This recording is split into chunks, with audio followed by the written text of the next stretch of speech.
பிரியமான தேவனுடைய பிள்ளைகளே, இயேசு கிறிஸ்துவின் பரிசுத்த நாமத்தில் உங்களை வாழ்த்துகிறேன். தேவனுடைய பரிசுத்த கரமும் கிருபையும் உங்களை தாங்கி நடத்துவதாக.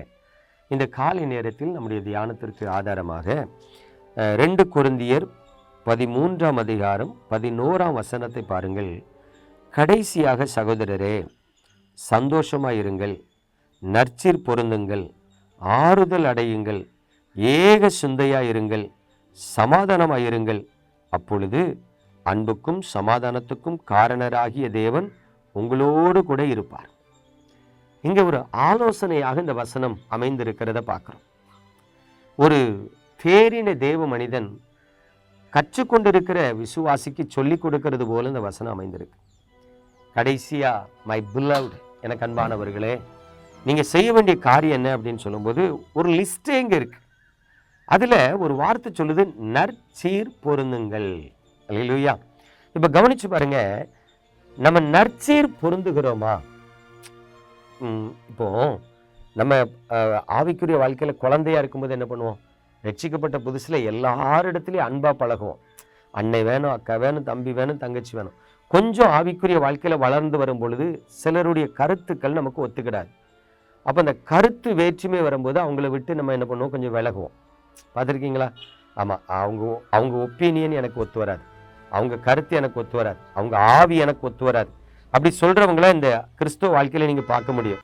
அப்படி என்னைக்கு உங்களுக்கும் மற்றவங்களுக்கு இடையில கருத்து வேறுபாடு வருதோ அங்கே பிரிவினை வந்துடும். என்றைக்கு உங்களுக்கும் மற்றவங்களுக்கும் ஆவியில் ஒரு சமாதானம் இல்லாமல் ஒத்து போகாமல் இருக்கோ அன்னைக்கு பிரிவினை வந்துடும். இப்போ யோசித்து பாருங்க, தேவனுடைய பிள்ளைகள் பிரிந்து இருக்கலாமா? ஒரு எக்ஸாம்பிள் சொல்கிறேன். பரிசுத்த பவுல், பரிசுத்த பேதுரு, 2 பேரையும் எடுத்துக்கிடுங்களேன். இவங்க ஆவில பிரிந்து போகல, ஒற்றுமையா இருந்தாங்க. பவுலை குறித்து பேதுரு பேசுறார், பேதுருவை குறித்து பவுல் பேசுகிறார், ஒருத்தர் குறித்து சாட்சி கொடுக்குறாங்க. அவங்க பாண்ட் சர்வன்ட், கர்த்தருக்குள் இணைக்கப்பட்ட தேவ ஊழியர்களா இருக்கிறாங்க. ஆனா அவங்க ஊழியத்தின் நிமித்தம் பிரிந்து இருக்கிறாங்க. எப்படி? பேதுரு யூதர்களுக்கு அப்போஸ்தலனாக தேவனால் அழைக்கப்பட்டார். பவுல் புறஜாதியாருக்கு அப்போஸ்தலனாக தேவனால் அழைக்கப்பட்டார். ஸோ அவர்கள் அழைப்பு நிமித்தம் அவர்கள் பிரிந்திருந்தார்களே ஒழிய ஆவியில பிரிந்து போகல. புரியுதா? இன்றைக்கு ஒரே சபைக்குள்ள இருக்கிற விசுவாசிகள் ஆவியில இணைஞ்சில்ல, ஒரே சபைக்கு போறாங்க, ஒரே தேவன், ஒரே மேய்ப்பன், ஒரே சத்தியத்தை கேட்காங்க. ஆனா அவங்க சொல்லுவாங்க, பிரதர் எனக்கும் அவருக்கு ஒத்து போகாது, பிரதர் எனக்கும் அந்த சிஸ்டருக்கும் ஒத்து போகாது. நான் கேட்குறேன், ஏன் ஒத்து போகாது? நீங்கள் ஏன் அன்பா இருக்கக்கூடாது? நல்லா கவனிக்கணும். உங்களுக்குள்ள அழைப்பு வேறுபடுதா? கிடையாது. ஒரே சபைக்குள்ள இருக்கிற விசுவாசிகளா இருக்கீங்க. நல்லா கவனிங்களேன்.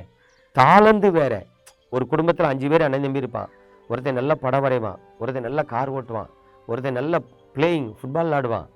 தாளந்து வித்தியாசப்படும். ஆனால் அண்ணன் தம்பின்னு பார்த்தீங்கன்னா கருத்து வேறுபாடு இருக்குமான்னு பார்த்தா விட்டே கொடுக்க மாட்டான்.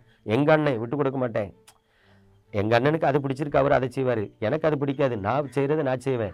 ஆனால் அவங்களுக்குள்ள பாருங்கள், அந்த அன்புல இணைக்கப்பட்டு இருப்பாங்க, பிரிஞ்சு போக மாட்டாங்க.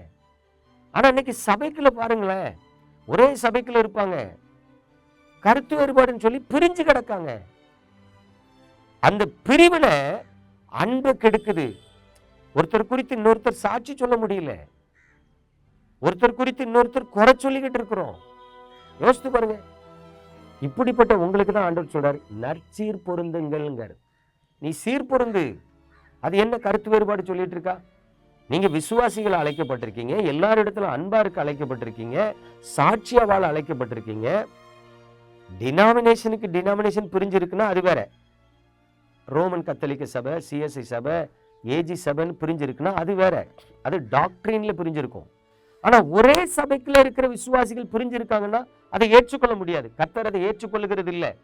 உங்களுக்குள்ள கருத்து வேறுபாடு வரக்கூடாது. நீங்க அன்பினால் பிணைக்கப்பட்டவர்களா இருக்கணும். புரியுதா?